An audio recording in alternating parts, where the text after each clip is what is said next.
안녕하세요. 오늘은 칼툰 칼리지 분자 세포 생물학 제9장 세포 연접, 세포들끼리 연결되어 있는 거죠. 그리고 세포 부착, 세포가 어디 외부 기질에, 그러니까 세포가 아닌 것에 세포가 분비한 어떤 물질 같은 것들에 붙어 있는 것, 이런 것들에 대해서 공부를 해볼게요. 이런 게 왜 중요할지는 공부를 하시면서 알게 되실 거예요.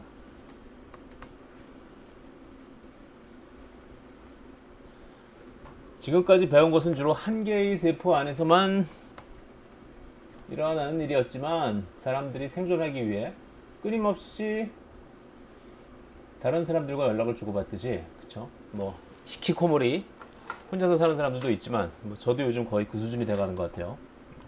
사회적 거리두기로 사람들도 잘 예전보다는 좀 덜 만나고 하지만 세포도, 하지만이 아니지, 그리고 사람들과 마찬가지로 세포도 끊임없이 살아남기 위해서는 외부와 대화를 하고 영향을 주고받고 서로 접촉해야만 한다는 거죠. 뭐 세포 신호 전달 편에서 아주 잘 배웠을 거예요. 그래서 세포들끼리 연결되어 있는 형태를 세포 간 연접, 셀 투 셀 정션, 정션이죠. 연접은 정션. 그리고 세포 외부 기질, 세포가 마치 뭐 벽돌이 시멘트로 인해서 서로 붙어 있듯이 시멘트 덩어리에 붙어 있는 벽돌들처럼 세포 외부 기질, 익스트라셀룰라 매트릭스에 세포가 붙어 있는 현상을 세포 부착, 셀 어드히전이라고 해요. 어드히전. 몇몇 분들이 좋아하시는 곱창, 나는 곱창, 작은 창자. 내장의 안쪽을 싸고 있는 세포들을 우리가 상피 세포라고 하죠. 상피 세포들이 상피 조직을 이루죠. 상피 세포, 에피텔리알 셀의 특징은 윗그림과 같이 세포에 극성, 폴라리티가 존재한다는 것이다. 극성이라는 게 뭐예요? 한쪽하고 다른 쪽하고 서로 성질이 다르다는 거죠. 폴라리티가 존재한다. 정단면, 에이피칼 리전과 여기 이렇게 되어 있는데, 여기가 정단면이고 나머지 요 세 부분 옆과 요걸 베이솔 레터럴 리전이라고 불러요. 기저 측면은 서로 성질이 다르다. 서로 성질이 다르다는 게 뭐예요? 멤브레인의 기능이 다르다는 거죠. 생체막의 기능이 다르다. 생체막의 기능은 주로 무엇에 의해서 부여가 돼요? 생체막에 박혀 있는 단백질에 의해서 부여가 되죠. 그래서 막단백질의 조성이 서로 다르다는 거죠. 그래서 여기에 있는 단백질하고 에이피칼 리전에 있는 단백질, 여기는 주로 세모 단백질이 있다면, 이 바소레터럴 리전엔 주로 뭐 엑스프 단백질이 있다든가, 이렇게 서로 다른 종류의 세포막 단백질이 존재해요. 이러한 서로 다른 부위 간의 막 단백질이 섞이지 않게, 세모는 여기만 존재하고 X는 여기만 존재하는 이유가 있겠죠. 세모는 여기에 필요한 에이피칼 리전에 필요한 기능을 할 테고, 엑스표 단백질은 바소레터럴 리전, 기저 측면에 필요한 기능을 하기 때문에 거기 위치에 존재하는 거겠죠. 주방장이 주방에 존재하는 이유는 주방에서 요리를 하기 위함이고, 청소 미화원께서 새벽에 거리에 나가 계신 이유는 거리 청소를 하기 위함이죠. 각각의 사회적 기능에 따라 위치가 서로 달라지죠. 그것과 마찬가지로 단백질도 자기가 기능을 제대로 하기 위한 위치에 가서 박혀 있고, 다른 데 가면 안 되는 경우가 많아요. 그래서 에이피칼 리전에 있는 단백질들과 베소레터럴 리전에 있는 단백질들을 서로 섞이지 않게 하는 게 중요해요. 왜 섞일까? 예전에 멤브레인에 대해서 배울 때, 멤브레인은 마치 리피드의 바다에 관통 단백질의 빙산이 둥둥 떠 있는 것과 같다고 했죠. 어느 정도는 자유롭게 빙산이 움직일 수 있는 거기 때문에 아무런 제한이 없으면은 그 막단백질들끼리 서로 확산에 의해서 여기저기 서로 섞여버릴 수가 있어요. 그래서 섞이지 않도록 막는 작용이 중요하다. 이게 뭐죠? 이게 바로 밀착 연접. 이게 밀착 연접이죠. 타잇 정션이 존재해서 여기 세모난 단백질은 에이피칼 리전에만 존재하고 바소레터럴 리전에는 내려오지 못하도록 하고, 반면에 이 X 단백질들은 바소레터럴 리전에만 존재하고 위에 에이피칼 리전에는 올라오지 못하게 하는 게 바로 이 타잇 정션이 부여한 기능이죠. 타잇 정션이 그러한 기능을 가능하게 한다. 밀착 연접에 여러 가지 기능이 있는데 그 중에 하나가 막 단백질들이 각자의 위치에서 서로 섞이지 않도록 하게 해주는 것이다. 자, 세포를 이렇게 본 거죠. 이렇게 자, 이런 직육면체로 실제로 에피텔리아셀은 이렇게 약간 직육면체처럼 생겼어요. 이 위가 에이피칼 리전, 여기 위에 이렇게 융털줄기 같은 것들이 많이 있는 거죠. 그리고 나머지 요 면 빼고 사실 육면체라고 하면은 요 면 빼고 요 한 면 빼고 나머지 하나 둘 셋 넷 이 나머지 다섯 면은 모두 다 베이소레테럴 리전이라고 할 수 있죠. 그래서 에이피칼 리전에 존재하는 단백질들과 나머지 베이소레테럴 리전에 존재하는 단백질들이 섞이지 않게 하기 위해서 여기 보라색으로 그려진 밀착 연접 타잇 정션이라는 게 존재한다. 나머지 부위를 우리가 베이소레테럴 리전이라고 하고, 그리고 부착 연접. 자, 여기 말들이 헷갈리는데 연접은 크게 세 가지로 나눌 수가 있어요. 첫 번째 타잇 정션, 여기 동그라미 번호 1번 있죠? 타잇 정션, 밀착 연접. 두 번째 어드히시브 정션, 어드히시브. 역시 또 필기가 잘 안 되네요, 그죠? 부착 연접이에요. 어드히시브에 대응하는 한국어 용어는 부착 연접이에요. 근데 이 부착 연접, 어드히시브 정션을 또 세 가지로 나눌 수가 있는데 2-1, 2-2, 2-3. 2-2하고 2-3은 데스모솜하고 2-3은 헤미데스모솜. 헤미라는 거는 반이라는 뜻이죠, 반. 헤미데스모솜. 여기 써있어요, 그죠? 헤미데스모솜. 근데 2-1은 약간 헷갈리는데 접착 연접, 연접.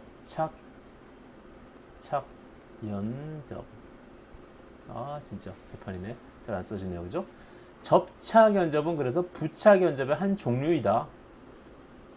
국어 언어적으로는 접착이 부착에 속하지 않지만 셀 정선에서는 접착 연접은 부착 연접의 한 종류이다. 접착 연접, adherence junction. 그래서 adherence junction은 부착 연접, adhesive junction의 한 종류이다. adhesive junction, 부착 연접에는 세 종류가 있는데 그 중에 하나가 접착 연접, adherence junction이고 나머지 두 개는 데스모즘하고 헤미데스모즘. 그래서 adherence junction과 데스모즘과 헤미데스모즘을 통틀어서 adhesive junction이라고 부른다. 나머지 세 번째 정션은 간극 연접, 간극, 떨어져 있다는 거죠. 갭.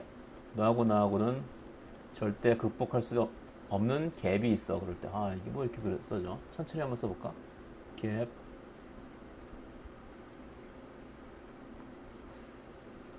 정션.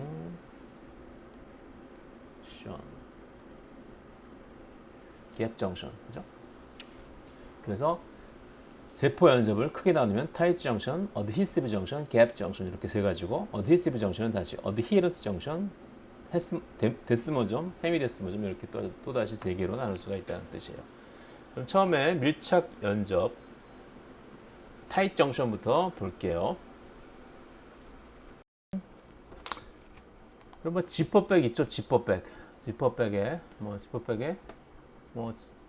1,000원에 10장짜리 그런 지퍼백은 여기 지퍼가 한 겹밖에 없지만 좀 비싼 거는 지퍼가 막 여러 겹 있죠. 안에 새지 않게 뭐 국물도 넣을 수 있다 막 이런 식으로.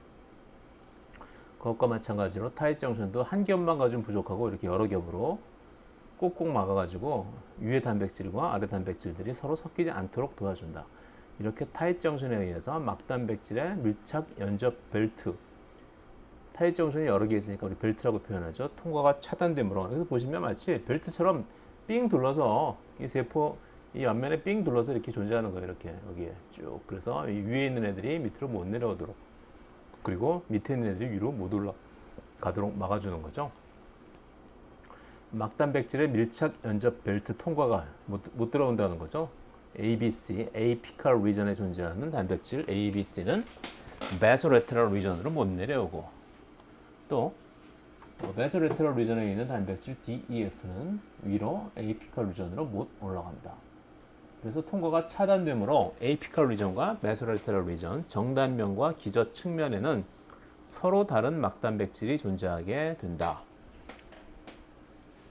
막단백질도 밀착 연접에 의해 섞이지 않지만 조직 외부 물질, 여기 동그란 물질들이 조직 내부로 들어오는 것도 막아주고, 그리고 조직 내부에 있는 세모난 물질들이 조직 바깥으로 나가는 것도 역시 막아준다. 그래서 이 타잇 정션은 뭘로 만들어져 있냐? 오클루딘, 클라우딘 등의 막관통 단백질로 이루어져 있다. 오클루딘, 클라우딘. 실제로 이렇게 생겼죠. 타잇 정션. 여기서 보시면은 자, 이 루멘 오브 인테스틴, 이거 우리 음식물이 지나가는 쪽이에요. 그러면 이 안에 있는 포도당을 우리 작은 창자에서 받아들여야겠죠. 그래서 여기 에이피컬 리전에는 액티브 트랜스포트 배웠죠. 소듐 글루코스 심폴터. 소듐의 농도 기울기를 이용해서 에너지를 이용해서 글루코스를 갖다가 액티브하게 세포 안으로 글루코스의 농도 9배에 역행해서 에너지를 이용해서, 그죠? 세포 안으로 수송하는 그러한 수송 단백질이 여기 박혀 있고, 요 밑에는 요 바소레테럴 리전에는 똑같이 글루코스를 통과시키는 건데 약간 색깔이 다르죠? 얘는 뭘까? 글루코스 트랜스포터, 글루트. 얘는 패시브 트랜스포터. 뭐냐? 농도 의존적으로, 농도가 높은 곳에서 낮은 곳으로 이동시키는 그러한 트랜스포터다. 그러니까 여기 액티브 트랜스포터가 있는 경우에는 세포 바깥쪽에 글루코스 농도가 세포 안보다 작다고 하더라도 에너지를 이용해서 계속 글루코스를 빨려 들어오게 할 수 있는 것이고, 이 바소레테럴 리전에서는 세포 안의 농도가 글루코스 농도가 높아지면은 자연스럽게 디퓨전에 의해서 세포 바깥으로 나가서 혈관을 통해서 온몸으로 가게 된다는 거죠. 자, 근데 여기서 만약에 타잇 정션이 없어서 혹은 데미지를 입어가지고 이 위에 있는 액티브 트랜스포터하고 밑에 있는 글루코스 트랜스포터가 두 개가 섞이면 어떻게 될까? 섞이면 연습 문제에도 나오고 시험 문제에도 나오죠. 여기로 나올 것 같죠, 그죠? 생각해 보세요. 너무나 간단하죠? 타잇 정션에 대해서 다 배웠고, 이번에는 부착 연접 어드히시브 정션에 대해서 볼게요. 어드히시브 정션에 다시 얘기하면은 어드히시브 정션에 어드히런스 정션,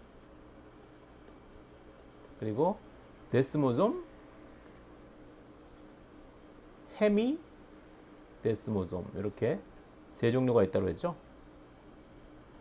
벽돌로 담을 쌓을 때 세멘트를 사용하여 이웃 벽돌들을 서로 붙이듯이 세포와 세포를 연결시키는 접착 방식을 부착 연접, 어드히시브 정션이라고 한다. 어드히시브 정션, 어드히시브 글루 뭐 이렇게 얘기하죠. 접착제를 어드히시브 글루, 글루 이런 식으로.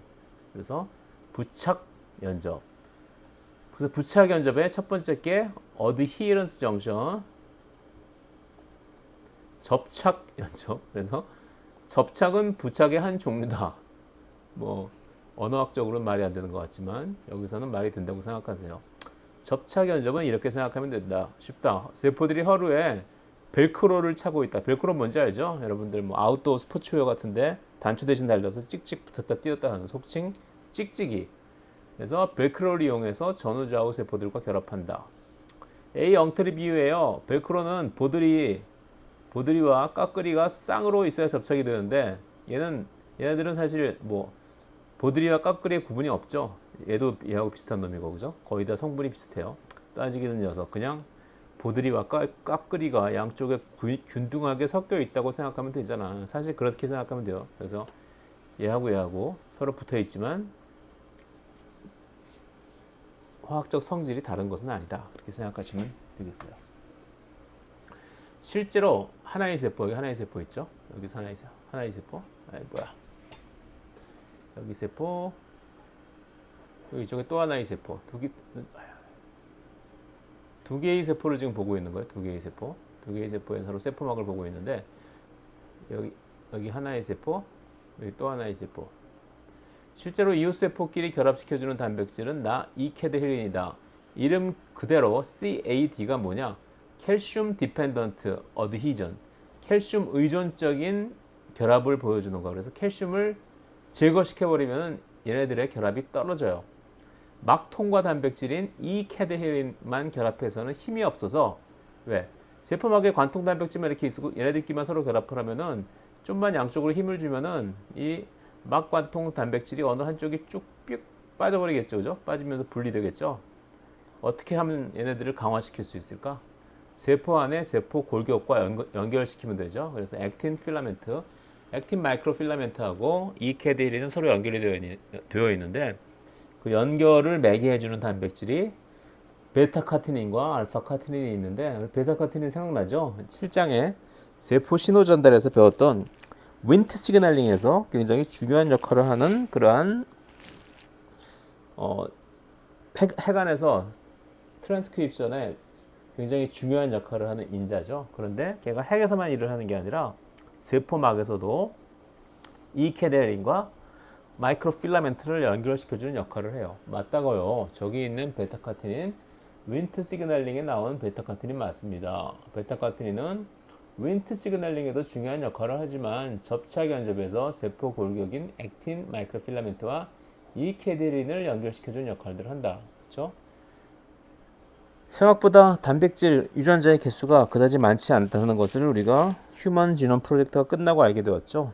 유전자가 한 100만 개 있을 줄 알았는데 2만 개밖에 없더라. 어떻게 이 인체의 다양한 기능을 2만 몇천 개의 유전자와 개가 만드는 단백질을 가지고 다 수행할 수 있을까? 알고 봤더니 하나의 단백질이 여러 가지 기능을 하는 경우도 굉장히 많다는 거죠. 여러분들도 강의를 듣는 학생이지만 뭐 다른 상황에 가면 다른 기능을 할 수도 있죠. 저도 뭐 강의를 하고 있지만 뭐 딴 데 가면 또 다른 역할을 할 수도 있는 거죠. 그래서 하나 이상의 단백질이 하나의 단백질이 하나 이상의 기능을 하는 경우가 있는데 베타카티닌이 그 대표적인 케이스 중에 하나다. 그래서 어드히시브 정션에 어드히런스 정션, 벨크로 생각하시면 돼요. 찍찍이에 대해서 알아봤고, 이번엔 어드히시브 정션의 두 번째 카테고리 데스모좀. 헤미는 반쪽이라는 뜻이죠. 혼자 있으면 반만 있으면 헤미데스모점, 두 개가 모이면은 데스모점. 햄버거 같이 생겼다. 데스모점은 똑딱이 단추 알죠? 이거 옛날에 이런 게 붙어 있는 쇠로 된 것도 있고 뭐 요즘은 뭐 플라스틱으로 된 것도 있어요. 똑딱이 단추처럼 벨크로보다 강한 부착력을 두 세포 간에 주는 형태야. 벨크로보다 좀 약간 힘이 강할 것 같은 생각이 들죠. 뭐 실제로는 잘 모르겠는데 장력 실험을 안 해봐서 힘을 좀 더 많이 견딘다고 생각해 주세요. 그래서 어드히런스 정션보다는 좀 더 강한 부착력을 준다. 장력이 많이 발생하는 조직인 피부막 늘어나죠. 자궁도 늘어났다 줄었다 하죠. 심장 근육도 엄청나게 늘었다 줄었다. 지금도 열심히 뛰고 있죠. 등에서 많이 보인다. 그것도 엉터리 비유 같은데 똑딱이 단추도 암단추, 수단추 양쪽이 다르게 생겼는데 데스모점의 양쪽이 같은 구조 같은데 맞아요. 양쪽이 똑같은 구조예요. 계속 딴지가 틀린 말이죠. 딴죽이 맞는 말이죠. 어드헤런스 정션은 벨크로 띠처럼 길다랗게 넓은 면적으로 접착시킨다고 생각하면 되고 데스모점은 똑딱이 단추처럼 좁은 면적에서 강한 부착을 이루고 있다고 이해해라. 자, 데스모점을 이루는 단백질, 뭐 플라코글로빈, 데스모플라킨 이런 것들이 있는데 이런 이름은 외울 필요 없어요. 한쪽 세포를 서로 연결시켜 주는 거죠. 그리고 얘네들은 뭐 데스모콜린, 데스모글레인 이런 단백질도 연결이 되어 있는데 저도 이름 잘 기억 못해요. 그런데 역시 데스모점에 힘을 주기 위해서 세포 골격에 연결되어 있다. 이건 좀 암기할만 하죠. 아까 어드히런스 정션은 세포 골격 중에서 마이크로 필라멘트에 연결이 되어 있었는데 데스모점은 뭐에 연결이 되어 있냐? 토노 필라멘트. 그렇죠? 주로 인터미디에이트 필라멘트로 바이멘틴, 데스민, 케라틴으로 이루어진 중간 섬유 인터미디에이트 필라멘트로 주로 연결이 되어 있다. 헤미데스모점은 데스모점이 절반만 있는 형태로 상피세포를 기저막, 베이살 라미나와 결합시키는 역할을 한다. 데스모점이 절반만 있는 형태. 그래서 반쪽만 있어서 헤미데스모점이죠. 상피세포. 그리고 베이살 라미나. 이건 일종의 익스트라셀룰러 매트릭스예요. 베이살 라미나는 상피 조직과 그 밑에 결합 조직 사이의 물질 및 세포 이동을 조절하는 역할을 한다. 얇은 막이에요. 예를 들어서 결합 조직으로부터 섬유화 세포가 상피 조직으로 올라가는 것은 막지만 상처를 치유하기 위해서 백혈구 같은 것들이 통과하는 것은 허락한다. 그래서 선택적인 통과를 보여주는 기점막이 기점막은 선택적인 통과를 보여주고요. 기점막의 기본적인 기능은 상피 조직과 밑에 결합 조직을 분리해주는 역할을 하고, 그렇죠? 그것들도 일종의 익스트라셀룰라 매트릭스인데, 그 기점막 베이살 라미나에 상피 세포가 연결하기 위해서 뭘 사용한다? 헤미데스모점. 그래서 상피 세포와 상피 세포 사이는 헤미데스모점 두 개, 데스모점으로 연결되어 있고, 상피 세포 하나와 베이살 라미나 기점막은 헤미데스모점 한쪽으로 이루어졌다. 그래서 여기는 헤미데스모점 한 쌍 데스모점, 여기는 헤미데스모점 햄버거 반쪽 헤미데스모점. 그죠? 상피 조직에 상처가 났을 때 우리 백혈구는 모세혈관벽. 자, 백혈구니까 혈액안에 있겠죠. 혈관 안에 있겠죠. 혈관 안에 있는데 혈관은 뭘로 이루어졌어요? 엔도텔리얼 셀로 이루어졌죠. 엔도텔리얼 셀끼리 혈관을 이루는 세포예요. 혈관을 이루는 세포인데 이 사이에 구멍을 뚫고 백혈구가 밖으로 나오는 거죠. 밖으로 나와서 이게 결합 조직도 막 뚫고 이제 이 상피 조직으로 올라가는 거죠. 상피 조직을 요 기점막을 구멍을 뚫고 들어가서 백혈구가 상피 조직까지 올라가서 고장난 조직을 치료해 준다. 우리 섬유아세포, 주로 결합 조직에 있는 세포들이 섬유아세포, 파이브로블라스트죠. 얘네들은 세포 기점막을 베이살 라미나를 통과하지 못한다. 그런데 암세포 같은 경우 이게 에피텔리얼 셀에서 주로 암세포가 되는 경우가 많은데 이런 에피텔리얼 셀 중 하나가 갑자기 암세포가 되는 거죠. 그러면 암화된 세포들이 기점막을 뚫고 들어가서 결합 조직을 뚫고 들어가서 혈관 안으로 들어가서 혈관을 타고 온몸을 돌아다니면서 적당한 곳에 자리 잡아 자라면은 그게 바로 암의 전이죠, 전이. 그죠? 메타스타시스. 암세포는 저렇게 기점막 및 혈관까지 뚫고 다른 곳으로 이동할 수 있다. 지금까지 타잇 정션, 어드히런스 정션, 그리고 마지막으로 갭 정션, 간급 연접에 대해서 배우면 돼요. 세포들끼리 간급 연접을 통해서 어떻게 연락할까? 화학물질, 신호전달 물질 등을 주고받겠지요. 갭 정션은 이웃한 세포끼리의 연락을 주고받기 위해 파이프 형태의 관을 두 세포 사이에 연결해 놓은 형태이다. 이쪽 세포 사이에 파이프 형태를 만들어주는데 파이프 형태가 단백질 6개로 이루어져 있어요. 단백질 6개. 단백질 하나하나. 이 한쪽을 우리가 코넥신이라고 하고, 코넥신 6개가 모인 것을 우리가 코넥손이라고 해요. 코넥손. 가운데가 뚫린 형태로 들어있어서 물질이 왔다 갔다 할 수 있다. 갭 정션은 근데 갭 정션이 왜 갭이라고 부르냐면은 세포와 세포가 이렇게 연결될 때 이 사이에 이 커넥션이 연결되어 있더라도 이 사이에 갭이 있어요. 어느 정도 떨어져 있다는 거죠. 그래서 두께가 2에서 3나노미터 정도 된다. 그래서 약 1200달튼 정도의 작은 분자량을 가진 물질들은 갭 정션을 통과해서 한 세포에서 다른 세포, 이웃 세포로 갈 수 있다. 어떤 것들이 있을까? 단당류, 아미노애시드, 뉴클레오타이드 이런 것들은 한 세포에서 다른 세포로 전달이 된다. 갭 정션은 한 군데 이렇게 여러 개가 모여 있기도 해요. 자, 커넥신이 모여서 6개가 모여서 커넥손을 만든다고 했죠. 자, 게이팅 오브 갭 정션. 게이팅은 뭐예요? 갭 정션은 여다지 조절. 갭 정션은 opens at low intracellular calcium concentration and closes at high calcium concentration. 이건 뭐 세포마다 약간 다르니까 100% 맞는 말은 아니니까 그냥 알아두시면 꼭 암기해 두실 필요는 없어요. 그래서 세포 안의 칼슘 농도에 따라서도 조절이 된다. 그 정도를 알아두시면 될 것 같고요. 그리고 pH에 의해서도 조절이 되고 membrane potential, 멤브레인 안팎의 전하 분포에 의해서도 조절이 된다. 그리고 또한 갭 정션을 이루는 단백질의 포스포릴레이션에 의해서 여다지가 조절되기도 한다. 그때 조건마다 다르기 때문에 여러 가지 경우가 있기 때문에 이건 일반화시켜서 외울 필요는 없을 것 같아요. 자, 지금까지 세포 연접, 타잇 정션, 어드히시브 정션, 그리고 갭 정션에 대해서 알아보았고, 이번에는 세포 외부로 얘네들이 분비하는 세포 외부 기질, 익스트라셀룰라 매트릭스에 대해서 공부해 볼게요. 익스트라셀룰라 매트릭스의 좋은 예로는 뼈, 연골, 기타 결합 조직들이 있다. 뼈의 경우에는 단단한 세포 외부 기질 안에 뼈 세포들이 곳곳에 산재하고 있는 형태이지. 집에서 사골 같은 거 갖다가 어머니들이 끓이시는 경우 있을 거예요. 보면은 처음에 딱딱한 덩어리인데 이거를 뭐 열 몇 시간씩 끓이고 나면은 구멍이 뽕뽕뽕 뚫리죠. 이 안에 있는 결합 조직, 그렇죠? 그리고 이 안에 있는 뼈 세포들이 다 밖으로 녹아 나와가지고 녹진한 곡물이 된 거죠, 그죠? 나중에 계속 끓이다 보면은 그냥 그야말로 무기질만 남게 되는데, 그죠? 뼈덩어리만 남게 되죠, 그죠? 실제로 그 안에 있는 많은 유기물들은 다 곡물 밖으로 녹아 나올 수 있어요. 그래서 뼈도 일종의 엑스트라셀룰라 매트릭스 세포 외부 기질이라고 생각하시면 되고, 그 단단한 부분만 존재하는 게 아니라 여러 가지 연골이라든가 아니 뼛속에 여러 가지 물렁물렁한 조직들도 많이 있어요, 사실. 자, 본 티슈, 카틸리지, 커넥티브 티슈 이런 것들이 다 익스트라셀룰라 매트릭스다. 장조림 쫙 잘라보면 이렇게 커넥티브 티슈 이런 것들이 근육세포를 갖다 서로 붙이고 있죠, 그죠? 여기 익스트라셀룰라 매트릭스의 일종의.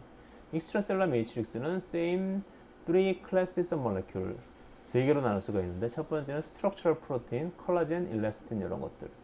프로티오글라이칸은 뭐 글라이칸 그러면 약간 당 냄새가 나죠. 그리고 앞에 프로티오가 붙으면 약간 단백질 냄새가 나죠. 단백질하고 폴리사카라이드하고 서로 결합이 되어 있는 그런 형태예요. 그래서 얘네들은 매트릭스를 만드는데 여기에 여러 가지 스트럭처럴 프로테인, 좀 전에 보았던 뭐 콜라겐이나 뭐 일라스틴 이런 것들이 프로티오글라이칸의 젤리 같은 형태 안에 들어가 있어요. 또한 어드히시브 본드라고 그랬죠. 본드, 어드히시브 글라이코 프로테인, 당 단백질인데 파이브로넥틴하고 라미닌이 있는데 그리고 또 하나 더 있는데 뭐 크게 중요하지 않고 파이브로넥틴하고 라미닌 정도만 외워두세요. 얘는 세포를 갖다가 엑스트라셀룰라 매트릭스에 붙이는 일종의 본드 같은 역할을 하는 단백질이 뭐다? 파이브로넥틴하고 라미닌이다. 세포를 ECM에 연결시키는 역할을 하는 단백질이 파이브로넥틴하고 라미닌이다. 그러면 이제부터 세포 외부 기질을 이루는 분자의 종류와 성질에 대해서 알아보자. 나는 콜라겐, 굉장히 질긴 섬유 형태의 단백질로 척추동물 전체 단백질의 20에서 30% 정도를 차지할 정도로 가장 많이 존재한다. 나는 일라스틴, 탄력소라고도 부르지. 허파, 피부, 동맥처럼 탄력성이 필요한 조직에 많이 존재하지. 당기면 쭉쭉 늘어난다. 이렇게 짧은 펩타이드들이 쭉 다이설파이드 본드 같은 거로 연결되어 있어서 쭉 당기면 쭉 늘어나겠죠. 자, 일라스틴과 콜라겐 이 두 개의 스트럭처럴 프로테인이 있는데 그 중에서도 좀 더 중요하고 좀 더 많이 연구가 되고 있는 콜라겐의 합성에 대해서 알아볼게요. 우리가 합성되는 메커니즘에 대해서 정확하게 이해하는 것이 중요하다. 왜 프로콜라겐의 형태로 먼저 만들어지는지 잘 생각해보자. 시험 문제야. 시험 문제 낼지 안 낼지 모르겠어요. 시험 문제 안 냈으니까. 우리 캐스페이즈가 이렇게 집게를 있는 것처럼 그렸는데 이게 활성화된 형태고 이 전장 8장에서 보았던 그 에이포토시스를 유발하는 에이포토시스를 실행시키는 그러한 단백질 분해 요소인 캐스페이즈가 이 형태는 액티브한 캐스페이즈고 이 형태는 뭐라고 불렀죠? 프로 캐스페이즈, 그죠? 그래서 이 날카로운 액티브 사이트를 싸고 있는 이 칼집 같은 형태가 딱 이 부분이 제거되면은 캐스페이즈가 되는 거죠. 그래서 많은 종류의 단백질은 자기보다 좀 더 크기가 큰 형태의 전구체 물질로 먼저 합성이 되고 얘네들이 잘려져 나가면서 나중에 최종 단백질로 성숙되는 그런 경향들을 보여요. 일단 왜 작게 만들었다가 크게 만들 수는 없으니까 일단 크게 만들었다가 잘라서 편집하는 과정을 겪는 거죠.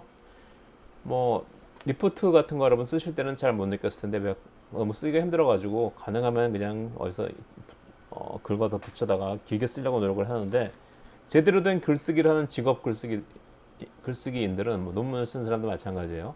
잘라버리는 게 일이죠. 처음엔 막 그냥 아무 생각 없이 막 길게 썼다가 그걸 다듬어 나가면서 쳐나가면서 점점 좀 더 추격적이고 함축적인 문장을 만들어내는 게 전문 글쓰기인들이 하는 거죠. 그것과 마찬가지로 단백질도 처음에는 길게 만들어졌다가 필요 없는 부분을 쳐내고 작은 형태로 전환이 된다. 콜라겐, 전구 알파나스는 우리 세 가닥이 일단 소포체 안에서 프로콜라겐 3중 나선을 형성한다. 콜라겐, 프로콜라겐이에요. 프로콜라겐 알파 헬릭스.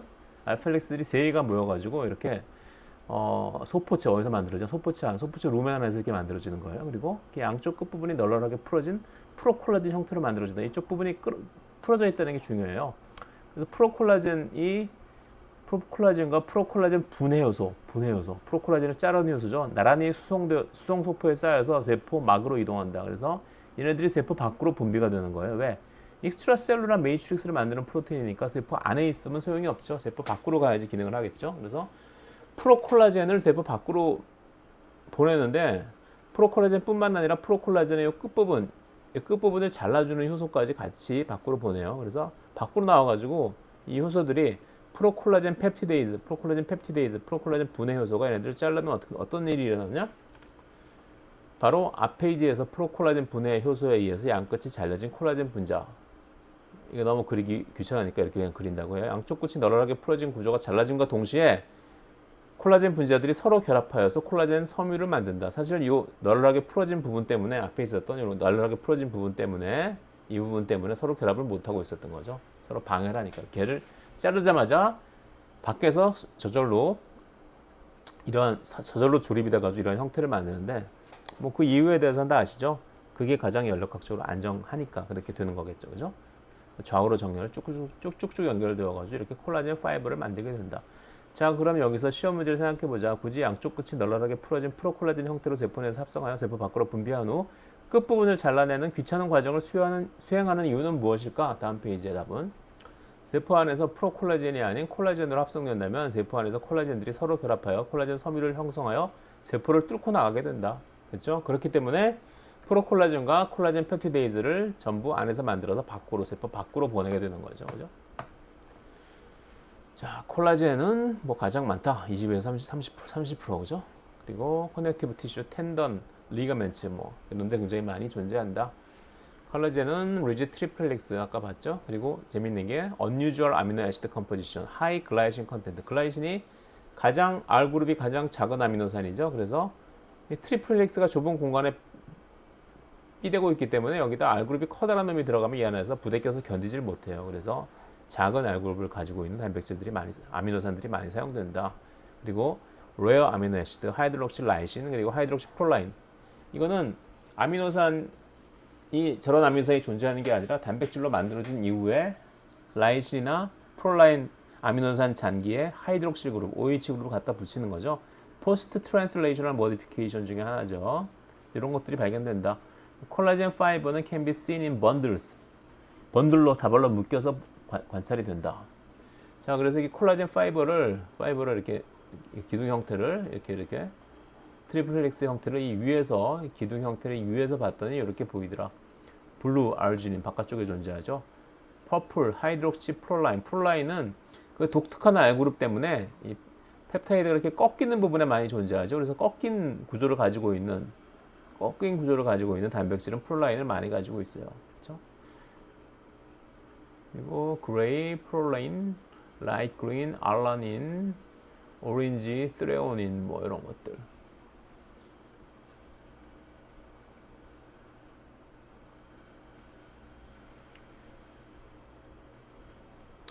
그래서 이 콜라겐 파이버들이 이렇게 모여가지고 저 알파 체인, 세 가닥 체인이죠, 그죠?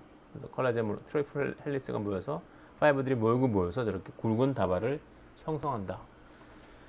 Heat collagen in water, 젤라틴이라는 게 만들어지죠. 젤라틴 잘 아시죠? 젤라틴. 그래서 가만히 다시 놔두면 다시 차갑게 굳어진다. 이게 어떤 거예요? 주로 뭐 젤라틴 이런 데 많이 쓰이죠. 뭐 젤로, 뭐 마이구미, 그리고 뭐 왕꿈틀이 이런 거 보시면 다 동물성인 경우가 많아요. 뭐 특히 뭐 닭 껍질, 닭 벼슬, 소 가죽 그런 데서 젤라틴을 뽑아내가지고 그런 것들을 많이 만들죠. 요즘 모르겠어요. 요즘 나온 것들 어떤 것들인지 모르겠지만 예전에는 젤라틴의 소스가 그런 동물의 부산물밖에 없어서 그런 걸로 만들었다고 해요. 뭐 여러분들 뭐 도가니탕 같은 거 뼈 끓이면 그 안에서 젤라틴이 나와가지고 뜨거울 때는 액체였다가 냉장고에 보관하면은 딱딱하게 굳어지죠. 그게 젤라틴이 젤 형태를 취하기 때문이죠. 요즘은 좋은 본드가 만들어져가지고 저런 걸 안 쓰는데 예전에 악교, 소의 결합 조직을 갖다가 저렇게 굳혀가지고 막대기 형태로 만들어서 그걸 녹이면은 풀처럼 되는데 목공 본드로 많이 썼었죠. 요즘은 화학적 본드를 더 많이 쓰니까 악교라는 거 본지 오래됐어요. 콜라겐의 기능은 하이 텐실 스트렝스.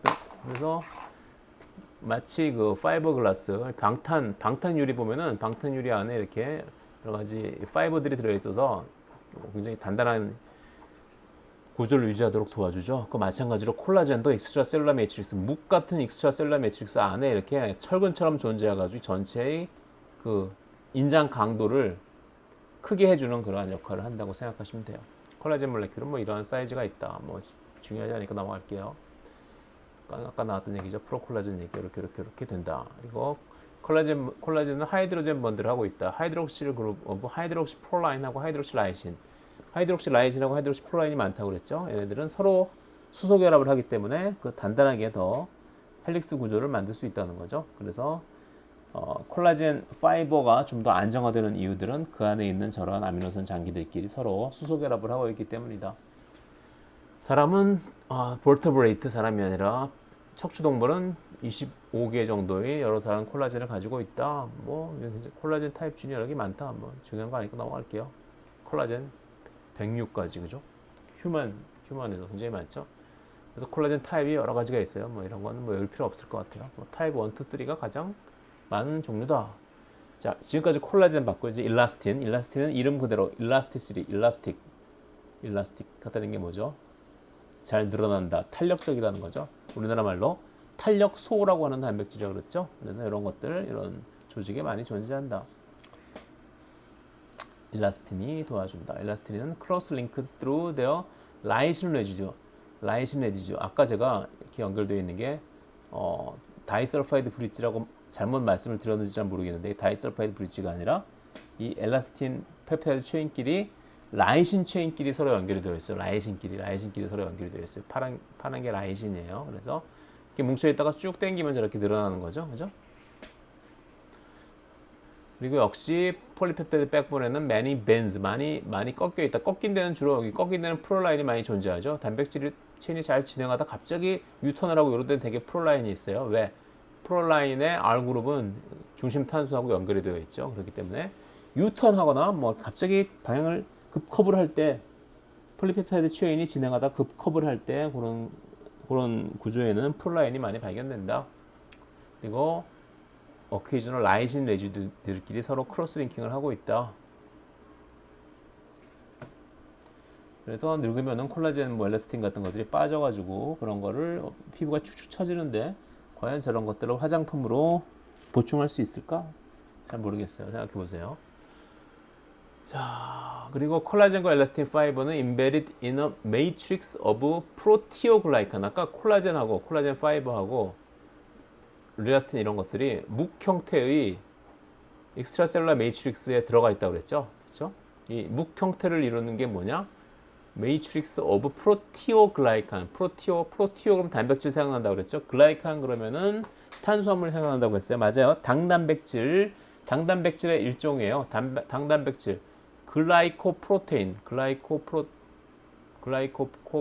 하면은 당이 연결된 단백질이죠. 글라이코프로테인은 당이 연결된 단백질이고 프로티오글라이칸 하면 어떨까? 프로티오글라이칸 하면은 역시 당단백질인데 얘는 단백질보다 당이 좀 많으면 프로티오글라이칸일 것 같고 당보다 단백질이 많으면 글라이코프로테인일 것 같죠? 자, 적절한 비유가 아니지만 뭐 만화 그리는 교수 하면은 본업은 교수 같은데 강의를 하는 만화가 그러면은 본업은 만화가 같죠. 뒤에 오는 거에 좀 더 하중이 실려지죠, 그죠? 그래서 프로티오글라이칸 그러면 실제로 단백질하고 단백질과 탄수화물의 복합체인데 뒤에 글라이칸 탄수화물 부위가 더 많은 것을 되게 프로티오글라이칸이라고 해요. 그런데 프로티오글라이칸도 통틀어서 전체 카테고리는 글라이코프로테인 당단백질로 부른다. 당단백질은 대개 단백질은 이만큼 많고 당이 여기 조금 붙어 있는 정도니까 되게 글라이코프로테인은 일반적으로 단백질이 더 많은 질량비를 차지하는 경우가 많죠. 하지만 글라이코프로테인 중에서도 프로티오글라이칸은 단백질보다 당이 더 많은 경우도 있다. 자, 어쨌든 이 묵 같은 형태를 만드는 게 프로티오글라이칸이에요. primarily of 프로티오글라이칸은 뭐냐? 콤마 같다는 거죠. 동격의 콤마죠. 글라이코프로테인 in which large number of glycosaminoglycans are attached to single protein molecule. 하나의 프로테인 몰레큘에 많은 글라이코스 아미노글라이칸이 붙어 있다는 거죠. 자, 글라이코스 아미노글라이칸 또 생소한 용어가 나왔어요. 글라이코스 아미노글라이칸이 뭔지 볼게요. 글라이코스 아미노글라이칸 줄여서 글라이코스 아미노글라이칸. 조만간 폐지될 개그 콘서트 할 때 그 개그죠. 글라이코스 아미노글라이칸. Long polysaccharide chains usually consisting of two monosaccharides. 두 개의 모노사카라이드가 서로 반복되는 구조를 가지고 있는 그러한 폴리사카라이드 체인을 얘기한다. 그리고 얘네들은 모노사카라이드 혹은 모노사카라이드의 유도체면 약간 변형을 한 거죠. 뭘 붙인다든가 이래서 in strictly alternating order. 다이사카라이드가 A하고 B가 있다면 A, B, A, B, A, B, A, B 이렇게 딱 A, B, A, B 이렇게 반복되는 순서로 나온다는 거죠. A, A, A, B, B, B, A, B, A, B 막 이렇게 랜덤하게 섞여 있는 게 아니라 무조건 A, B, A, B, A, B, C하고 D면 무조건 C, D, C, D, C, D, C, D, E하고 F 무조건 E, F, E, F, E, F 그렇죠? 이런 식으로 alternating order 한 번 나왔다가 한 번 들어갔다 한 번 나왔다가 딴 놈이 나왔다 한 번 나왔다 딴 놈이 나왔다 이런 구조를 가지고 있다는 거죠. 그래서 이러한 구조를 가지고 있는 long polysaccharide chain 그리고 두 개의 모노사카라이드 또는 모노사카라이드 유도체를 가지고 있는 이렇게 반복되는 두 개의 단위체로 이루어진 길다란 폴리사카라이드 체인을 뭐라고 한다? 개그 글라이코스 아미노 글라이칸 개그 콘설트 할 때의 개그 GH라고 써요. 그래서 물이 많이 들어간 하이드로이티드 젤-like network in which collagen and elastin fibers ECMs are enmeshed consists primarily of 프로티오글라이칸으로 주로 이루어졌다. 프로티오글라이칸 글라이코 프로테인이다. 그렇죠? 글라이코스 아미노글라이칸 GAG는 아까 얘기했듯이 아까 똑같은 슬라이드네. 그죠? GAG. 자, 여기 보시면은 파란 거는 당이고 요 누리끼리 한 색은 단백질이에요. 자, 옆 그림에서 세포가 풍덩 빠져 있는 바깥쪽이 다 ECM이죠. 바깥쪽이 ECM은 묵 같은 그런 형태요. 젤리 같은 그런 형태. 그 안에 그 묵이나 젤리를 좀 더 단단하게 해주기 위해서 혹은 탄력을 주기 위해서 콜라겐이나 일라스틴들이 여기 들어가 있고 여기 이런 것들이 콜라겐이죠. 뭐 일라스틴들도 있고 그리고 그 섬유들이 담궈져 있는 젤은 당단백질인 프로티오글라이칸으로 이루어져 있고 젤, 즉 묵, 도토리묵, 메밀묵과 같은 유동성 있는 고체이다. 프로티오글라이칸의 구조이다. 프로티오글라이칸 요거 두 개는 글라이코사미노글라이칸으로 이당류 탄수화물이고 요거 누리끼리 한 것은 단백질이다. 그리고 단백질 여기에 주변에 단백질이 있으면 여기 이렇게 당들이 쭉 연결되어 있죠. 당이 이렇게 연결되어 있어요. 여기 당이 육각형 당들이 쭉 연결되어 있는데 이런 거 하나를 프로티오글라이칸이라고 하는데 프로티오글라이칸 여러 개가 또 어디 연결되어 있어요? 중심에 길다란 또 탄수화물 폴리사카라이드가 있죠. 하이알루론이 얘기했을 때 하이알루론산 여러분들 뭐 렌즈 끼시는 분들 뭐 처방전 받아서 사는 눈물이 있을 거예요. 인공 눈물. 그 안에 하이알루론산이 많이 들어있죠. 미끈미끈하죠. 그죠? 자, 글라이코사미노글라이칸 개그 세 종류가 있어요. 뭐 외우실 필요는 없는데 글라이코사미노글라이칸은 이당류 단위가 반복된 구조를 가지고 있다. 컨드로이친 설페이트 많이 들어본 걸 거예요. 컨드로이친 여기 설페이트가 있죠. 그래서 컨드로이친 설페이트 케라탄 황산염 케라탄 설페이트 여기 설페이트 그룹이 있으니까 나는 저만의 인공 눈물에 많이 사용되는 하이알루로네이트 이런 구조를 가지고 있어요. 하이알루로네이트. 인공 눈물도 약국에서 처방전 없이 살 수 있는 거에는 하이알루로네이트가 안 들어있는데 처방전 받아서 사는 인공 눈물에는 HA 하이알루로네이트가 들어있죠. 하이알루로네이트가 여러 가지 세포에서 다른 기능이 있기 때문에 무분별적으로 마구 사용하는 것은 좋지 않다고 생각해서 그렇게 약간 규제를 두는 것 같아요. 컨드로이친 설페이트, 케라탄 설페이트, 하이알루로네이트. 그래서 이런 것들이 들어있어서 물하고 친한 부위들이 많이 있죠. 차질 띄고 있으니까 당연히 친수성이라서 물 분자들이 많이 꼬이겠죠. 물이 많이 꼬인다. 그리고 케타이온, 양이온들이 많이 꼬인다. 왜? 얘네들이 음이온이니까 음이온을 띄고 있죠. 그래서 젤라티너스 매트릭스, in which collagen and elastin fibers are embedded. 그래서 젤라틴 같은 이런 묵 같은 구조를 만들면 이 안에 콜라겐이나 엘라스틴 같은 것들이 이 안에 들어가 있다. 이러한 글라이코사미노글라이칸 그리고 단백질로 이루어진 프로티오글라이칸은 분자량이 300만 달턴씩이나 되는 거대 분자를 형성한다. 연골의 신축성과 유연성은 모두 이 미끈미끈한 프로티오글라이칸 때문이다. 우리 도가니, 그래서 무릎 도가니 수육 같은 거 바로 이 프로티오글라이칸 덩어리죠. 글라이코사미노글라이칸의 구조를 보면 설페이트, 카르복실레 에시드 같은 전하를 띠고 있는 그룹이 존재해서 분자 자체가 굉장히 큰 치수성을 가지고 있기 때문에 물 분자를 굉장히 많이 끌어들여서 미끈미끈한 성질을 갖게 될 것이다. 지금까지 그래서 익스트라셀룰라 매트릭스에 대해서 알아봤어요. 익스트라셀룰라 매트릭스 프로티오글라이칸으로 이루어졌고, 프로티오글라이칸은 젤리나 묵 같은 구조를 만드는 것이고, 그 안에 좀 더 단단하게 하기 위해서 스트럭처럴 프로테인인 콜라겐, 그리고 신축성을 주기 위해서 역시 스트럭처럴 프로테인인 엘라스틴이 들어있다고 했죠. 이번에는 부착 당단백질, 뭐죠? 세포를 갖다가 익스트라셀룰라 매트릭스에 붙여주는 단백질. 부착 당단백질은 마치 접착제처럼 세포 외부 기질 분자들과 세포 표면 단백질을 접착시켜서 세포를 익스트라셀룰라 매트릭스에 단단히 결합시키는 역할을 한다. 대표적인 부착 당단백질은 파이브로넥틴과 라미닌이 있다. 파이브로넥틴 이런 구조를 가지고 있어요. 구조 외울 필요 절대 없어요. 그렇죠? 헤파린과 결합하는 부분, 콜라겐과 결합하는 부분, 두 개의 다이설파이드 브릿지로 두 개의 폴리펩타이드 체인이 서로 연결된 그런 형태죠. 이렇게 여러 단백질들과 결합하는 부분이 많기 때문에 다양한 파트너와 결합할 수 있는 굉장히 끈적끈적한 구조를 가질 수 있겠죠. 그죠? 그리고 세포 표면 단백질인 인테그린이라고 쓰고 인티그린이라 읽는다. 인테그린 리셉터와 결합하는 부분, 세포 표면 단백질. 세포 표면의 일종의 리셉터예요. 인티그린 나중에 배우겠지만 그것과 결합할 수 있는 부위도 갖고 있기 때문에 세포와 굉장히 결합을 잘할 수 있다. 파이브로넥틴 뭐 이런 것들이 있는데 넘어갈게요.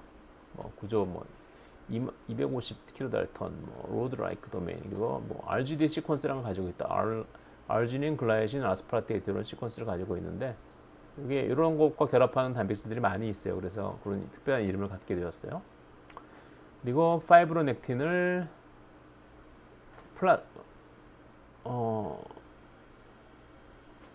플라스마 멤브레인에 결합시키는데, 플라스마 멤브레인, 셀 멤브레인이에요. 그래서 인티그린과 서로 연결이 된다. 그래서 파이브로넥틴은 can bind to and cross-link many extracellular components. 세포 외부 기질의 많은 분자들과 서로 결합을 할 수 있다. 실제로 이렇게 생겼다는 거죠, 그죠? 파이브로넥틴의 기능은 cross-link and stabilize other components of ECM. 서로 막 결합시켜가지고 막 안정화시키는 거죠. 막 본드 떡칠을 하면은 어쨌든 잘 굳어져 있을 거 아니에요. 그런 얘기예요. 그래서 이런 것들이 있는데 또 블러드 클러팅에도 관여한다. 솔루블 파이브로넥틴은 크로스링크 플레이틀렛. 그래서 블러드 플레이틀렛 투 피브린 블러드 클럿. 피떡이 생길 때 그죠? 상처가 나가지고 거기 주로 이런 것들이 관여하는데 그때도 파이브로넥틴이 관여한다. 그 정도로 아시면 좋을 것 같아요. 근데 솔루블 헤파린이라는 게 우리 inhibits the cross-linking activity. 그래서 헤파린이 피의 응고를 막아주는 그러한 단백질이죠. 그래서 헤파린은 in vivo, in vitro에서 prevent coagulation, 혈전이 생기는 것을 막아준다. 그 정도. 그래서 파이브로넥틴을 갖다가 세포를 배양한 접시에다가 이런 네모난 모양으로 이렇게 딱 코팅을 하면은 여기다 세포를 키우면 딱 여기 붙어서 이렇게 자라요. 왜? 세포 외부 기질인 줄 알고 세포들이 거기 붙어 있으니까. 그죠? 그리고 액틴하고 파이브로넥틴 이렇게 염색을 해보면 패턴이 비슷하죠. 그래서 세포가 여기 파이브로넥틴이랑 붙어 있어요. 세포 외부 기질에 이렇게 붙어 있는데 이 부위에 따라 가지고 역시 이 연접을 안정화시키기 위해서 여기 굉장히 많은 마이크로 필라멘트들이 여기서 만들어지거든요. 그래서 이 파이브로넥틴의 염색 패턴하고 이 마이크로 필라멘트, 즉 액틴의 염색 패턴하고 비슷하게 나타날 수 있다는 거죠. 왜? 이 연결 부위에 액틴이 존재하고 연결 부위에 파이브로넥틴이 존재하니까. 자, 파이브로넥틴 받고 이번엔 라미닌 역시 가장 유명한 부착 당단백질인 라미닌의 구조이다. 얘는 파이브로넥틴은 두 개의 체인으로 이루어졌지만 얘는 세 개의 체인, 알파 체인, 베타 체인, 감마 체인 세 개의 폴리펩타이드가 꼬여서 삼중나선을 이루어 십자가 모양을 하고 있다. 굉장히 다른 놈들과 결합하는 것들이 많다는 거죠. 그죠? 자, 그리고 또 비트로넥틴이라는 게 있어요. 별로 안 중요하죠. 나도 콜라겐, 헤파린 등과 여러 가지 단백질들과 결합한다. 자, 베이살 라미나에서 라미닌, 지금 라미닌 얘기하고 있는 건 라미닌, 파이브로넥틴과 더불어서 가장 중요한 어디시브 글라이코프로테인, 라미닌. 라미닌은 베이살 라미나에서 가장 중요한 구성 성분이다. 상피세포와 이 부분에는 상피세포가 기점하게 결합하는 것을 도와주는 라미닌이 존재하고 아래쪽에는 파이브로넥틴이 존재하여 섬유화세포와 같은 결합조직 세포를 고정시킨다. 자, 베이설 라미나가 일종의 얇은 막인데 이 상피세포와 결합하는 쪽에는 라미닌이 존재하고 그리고 아래쪽 섬유화세포와 결합하는 쪽에는 파이브로넥틴이 존재한다. 요거는 특이한 사실이니까 좀 알아두시면 좋을 것 같아요.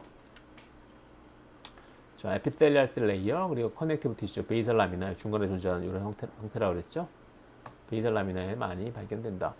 베이설 라미나는 스페셜라이드 틴 50나노미터 정도의 얇은 막 그리고 에피텔리알 셀과 커넥티브 티슈 간을 이렇게 분리해주는 역할을 한다. 그렇죠?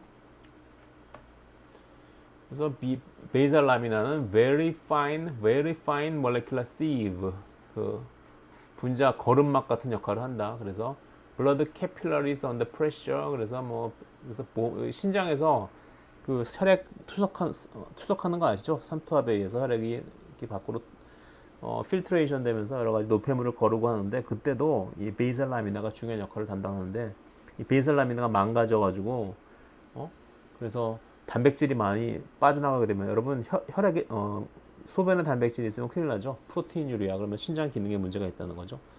그런데 그 베이설 라미나가 구멍이 더 커져가지고 단백질뿐만 아니라 막 혈구 세포까지 막 빠져나가게 되면 혈뇨, 그렇죠? 피에 오줌이 나오는 거죠, 그죠?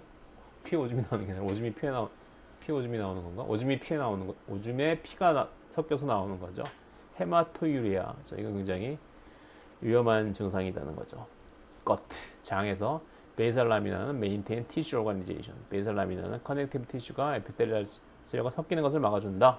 아까 얘기했듯이 하지만 백혈구는 통과시켜준다. 캔서 셀들은 통과할 수 있다는 거죠. 캔서 셀들은 베이설 라미나를 통과해서 전이를 일으키기도 한다. 베이설 라미나는 어떤 것들이 있나? 타입 4 콜라겐, 프로티오글라이칸, 파이브로넥틴 이런 거 외울 필요 없어요. 그죠? 이런 것들이 있다. 그리고 여기 가장 많은 것은 라미닌이다. 그래서 이름이 라미나잖아요. 라미닌이 많아서. 라미닌은 어느 쪽에 있다?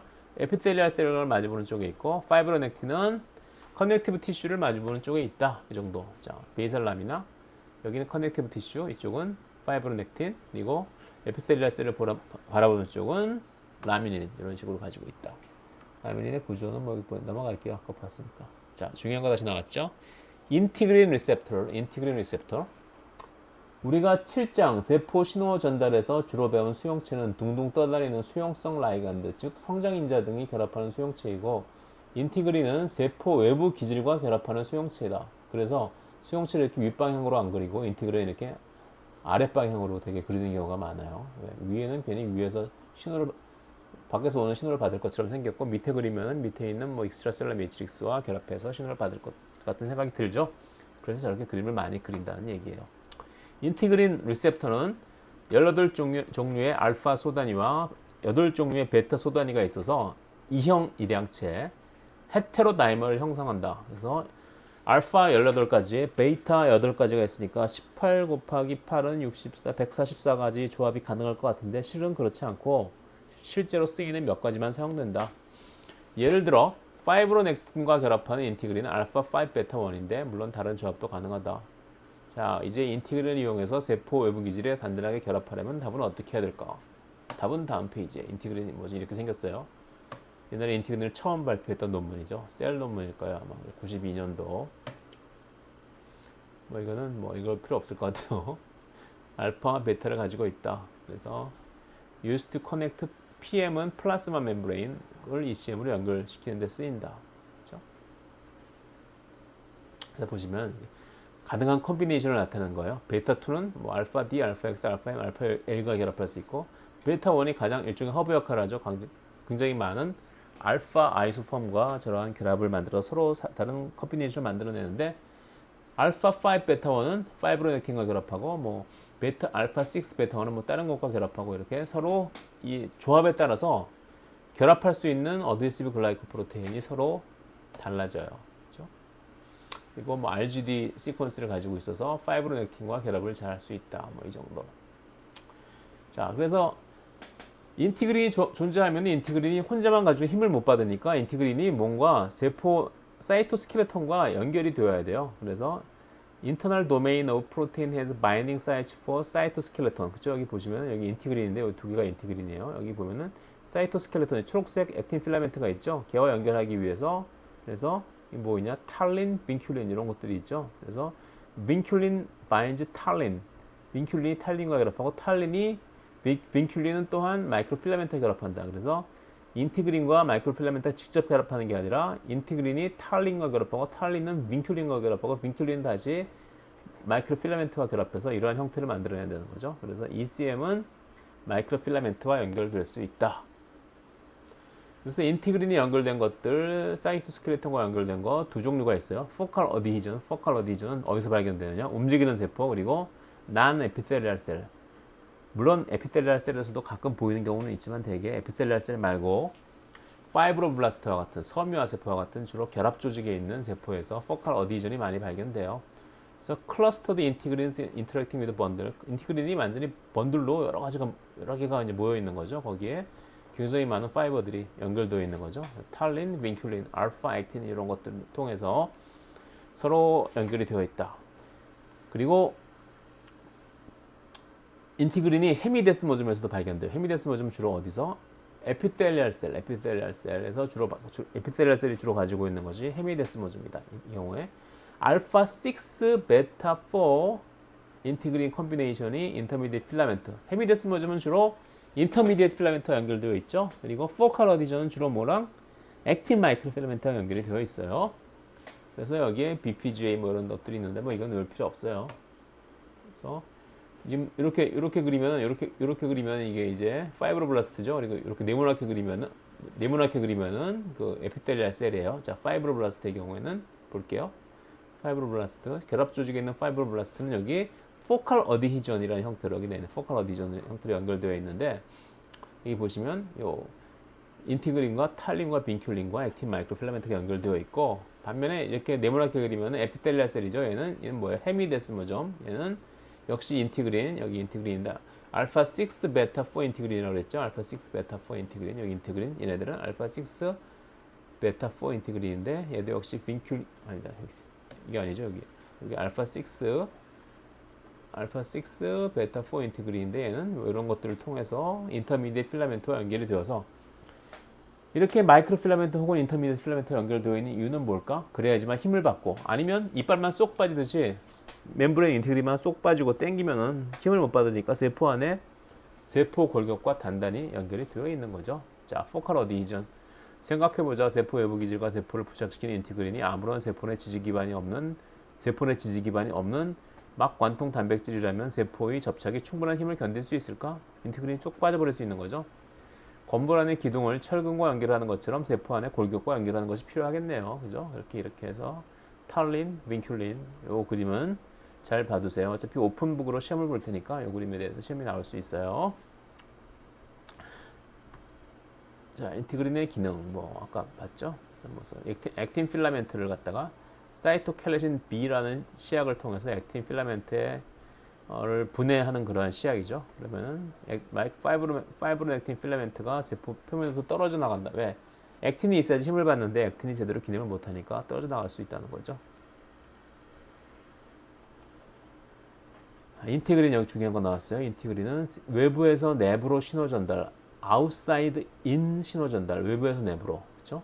우리가 실장에서 신호 전달에 대해서 많이 배웠는데 세포 표면의 리셉터가 외부에서 날아오는 라이간드에 의해서만 세포 내부로 신호를 전달하는 게 아니라 날아오는 것뿐만 아니라 세포 외부 기질과 결합하는 것 자체도 세포 안으로 신호를 보낼 수 있다는 거죠. 내가 너를 좀 더 활성화시켜주지. 사르크랑 그리고 포컬 어디히전 카이네이즈. 포컬 어디히전에서 많이 발견되는 카이네이즈라고 이름이 포컬 어디히전 카이네이즈, 팩이에요. 나도 인티그린이 모인 자리에 초청받았어. 인티그린 여기 있죠. 우리가 세포 외부 기질에 결합하여 여기 파이브로넥틴에 결합했죠. 모여들면은 클러스터링. 얘가 모여드는 게 한 쌍만 모여드는 게 아니라 굉장히 많은 애들이 여기 알파 베타 굉장히 많이 모여들어요. 한 쌍의 인티그린뿐만 아니라 여러 쌍의 인티그린이 초점 부착에 모인다. 위에 보이는 여러 가지 단백질들이 우리 주변에 모여들어서 포컬 어디전 컴플렉스를 형성한다. 포컬 어디전 컴플렉스를 형성한다는 거죠. 초점 부착 복합체에 초대받아 활성화된 포컬 어디전 컴플렉스는 맵 카이네이즈 등을 활성화시켜 세포 외부에서 안쪽으로 신호 전달을 수행한다. 그렇죠? 그러니까 세포 바깥쪽에서 인티그린을 통해 세포 이동, 유전자 발현됨과 관련된 시그널을 세포 안쪽으로 보낸다는 거죠. 자, 그러면 이제 이해가 되죠? 왜 아노이키스, 지난번 에이포프토시스 세포 3열에서 배웠던 아노이키스라는 게 왜 존재하느냐? 세포가 세포 외부 기질에 결합을 해야지만 인티그린을 통해서 세포 안으로 어떠한 신호가 전달돼서 세포가 살아나갈 수 있다는 거죠. 그죠? 반면에 인티그린 내부에서 외부로 신호 전달할 수 있어요. 자, 이건 고전적인 방법으로 라이간드가 날아와서 리셉터에 딱 결합하니까 세포 내부에서 세포 바깥쪽으로 신호를 보낼 수 있다는 거죠. 맵 카이네이즈 같은 것들이 활성화되어서 여러 가지 메커니즘에 의해서 맵 카이네이즈가 모이기 시작한 다음에 세포 막 전체에 흩어져 있던 인티그린들이 한쪽으로 모이는 거죠. 세포 외부 기질과 인티그린이 결합하여 세포 내부로 신호를 전달하는 것을 외부에서 내부로 outside in signaling이라고 한다면 그 반대로 세포 내부에서 맵 카이네이즈 등의 활성화에 의해서 인티그린의 활성화, 인티그린의 군집화, 클러스터링 등을 이루는 현상을 inside out signaling이라고 한다. 그렇죠? 그래서 인티그린은 안팎으로 바쁜 분자다. 그래서 우리 밖에 없으니 세포 외부 기질에 강하게 결합하지 못한다. 그러면 세포에 라이간드가 딱 결합하면 세포 안에서 신호가 딱 바깥으로 나오는 거죠. 그래서 인티그린이 여기 있던 놈들이 모여가지고 다 이쪽으로 와서 한 군데 모여서 포컬 어디전을 단단하게 해준다는 거죠. 이것은 인사이드 아웃 시그널링과 아웃사이드 인 시그널링이 있다. 하지만 캔서셀은 그까지 세포 외부 기질에 부착 따위 없어도 잘 분열하고 잘 살아간다. 그렇다면 정상세포가 굳이 인티그린을 통하여 세포 외부 기질과 접촉해야만 생존할 수 있는 이유는 무엇인 것 같니?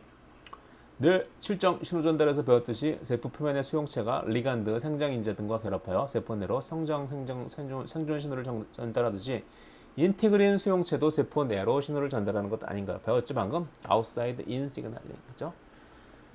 그래서 anchorage dependent growth, anchorage 어딘가 붙어야지, ECM에 결합해야지만 살 수 있다는 거죠. 그래서 인트라셀러 패스웨이를 활성화시킨다. 인티그린 클러스터링을 통해서 이때 여러 가지 카이네이즈들이 활성화되는데 아까 배운 포컬 어디전 카이네이즈 그리고 인티그린 링크드 카이네이즈 ILK 이런 것들이 있다.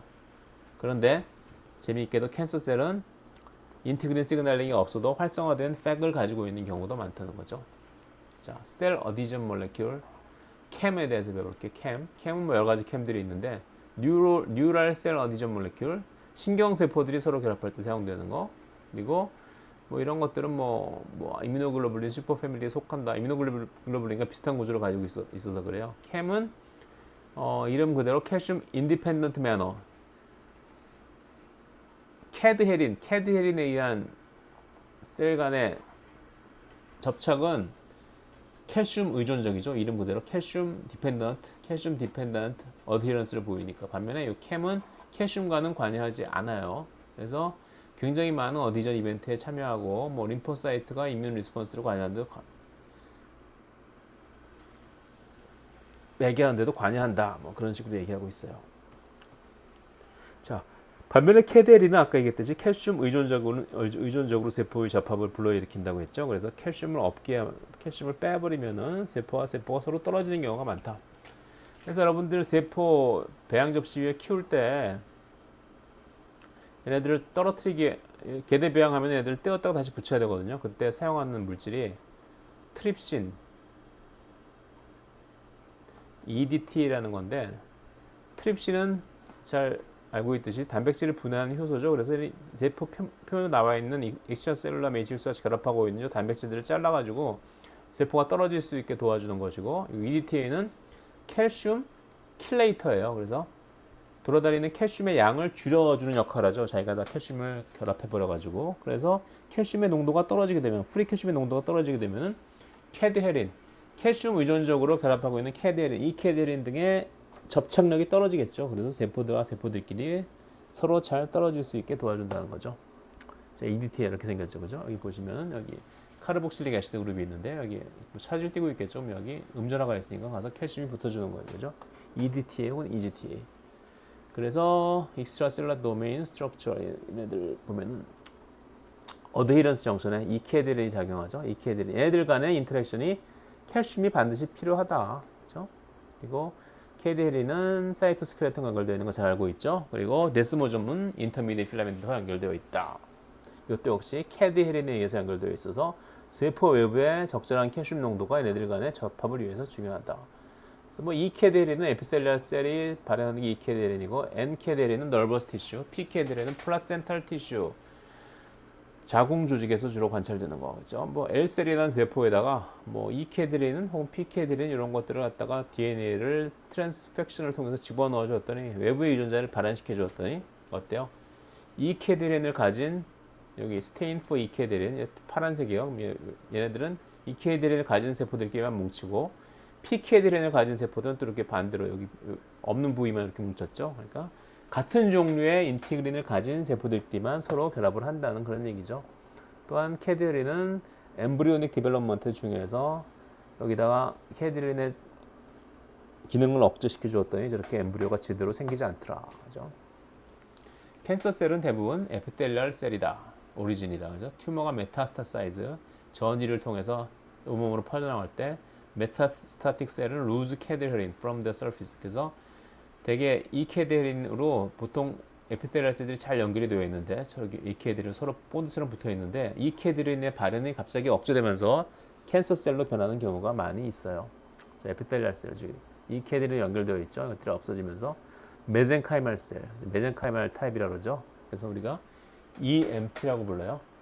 에피텔리얼 투 메젠키말 트랜지션. 에피텔리얼 셀이 메젠키말 셀로 바뀌면서 튜머로 바뀌는 그러한 현상. 튜머로 바뀌는 그러한 현상. 그래서 뭐 이런 뭐 실험 결과 그래서 에피텔리얼 셀 마커인 뭐 EK들은 이런 것, 조원 이런 것도 역시 에피텔리얼 셀의 이 정션 마커죠. 이런 것들을 염색해서 보는 실험들을 많이 하죠. 연구자들은. 그리고 carbohydrate groups are important to cell recognition and adhesion. carbohydrate side chain, CAM의 carbohydrate side chain이 중요하다. 뭐 별로 중요한 거 아닌 것 같아요. 렉틴은 carbohydrate binding protein, many animal and plant cell. 렉틴.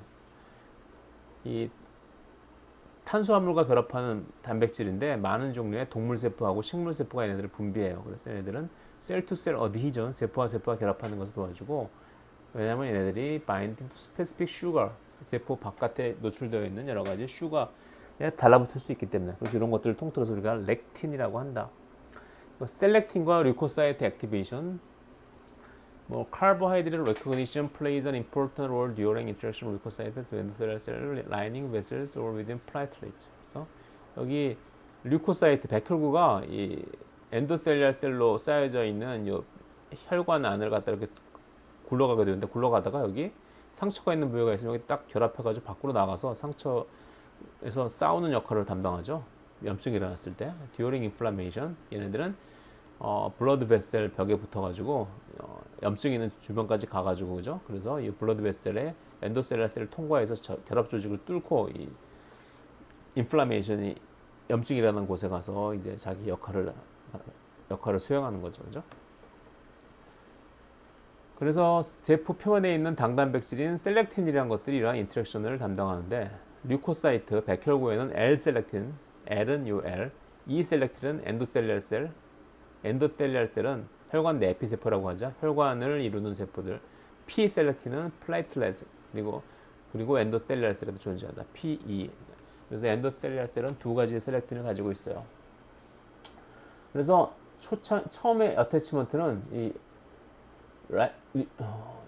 림포사이트가 굴르다가 이 혈관 안을 갖다가 지나가다가 어느 순간 딱 결합하게 되는데 그때는 아주 위크한 약한 인터랙션이라는 거죠. 뭐에 의해서 셀렉틴하고 카보하이드레이트에 의해서 서로 연결이 되는데 followed by more stable adhesion. 좀 더 딱딱 잘 견고한 어디전으로 결합하게 된다. 얘네들은 인티그린을 발현해 가지고 인티그린을 통해서 결합하게 된다.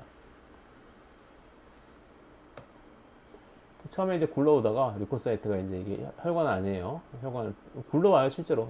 뭐 동영상 보시면 많이 볼 수 있을 거예요. 이렇게 혈관 안에 류코사이트가 이렇게 굴러가요. 굴러가다가 자기가 결합할 때를 찾는 거죠. 그래서 이 류코사이트가 가지고 있는 L-셀렉틴 여기 있죠. L-셀렉틴 그것과 여기 L-셀렉틴과 그리고 이 엔도셀리얼 셀이 가지고 있는 P-셀렉틴이고 E-셀렉틴은 각각 P-셀렉틴과 E-셀렉틴은 류코사이트 표면에 당과 결합하고 또한 L-셀렉틴은 엔도텔리얼 셀 표면에 당과 결합하고 그래서 이것들이 신호가 돼가지고 인티그린을 클러스터링을 일으키는 거죠. 아웃사이드 인 시그널링 중에 하나예요, 이것도. 그래서 인티그린이 여기 들어있던 것들이 막 모이면 흩어져 있던 것들이 모이면 여기서 굉장히 강력한 접착을 만들 수 있죠. 그래서 firm attachment가 가능하게 한다. 저희 동영상은 유튜브에 있으니까 한번 찾아보시도록 하세요. 자, 수고 많으셨습니다.